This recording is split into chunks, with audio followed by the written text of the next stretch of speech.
त्याचबरोबर बाकीच्याही गोष्टी असतात. आता सासू-सासरे असतात, त्या जबाबदाऱ्या असतात.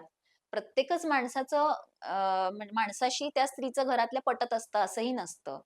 त्याच्यामुळे बऱ्याचदा खूप कॉम्प्रोमाइजेस करून, ॲडजस्ट करून राहायला लागतं. त्याच्यामुळेही तिची चिड होत असते.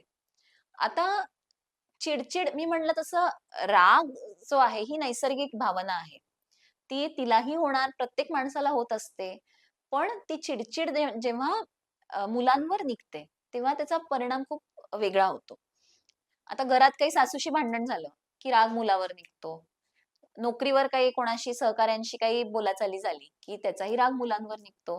कारण मुलं ही सॉफ्ट टार्गेट असतात. मुलं काही उलटून काही बोलणार नसतात, काही करणार नसतात आणि तो राग निघतो.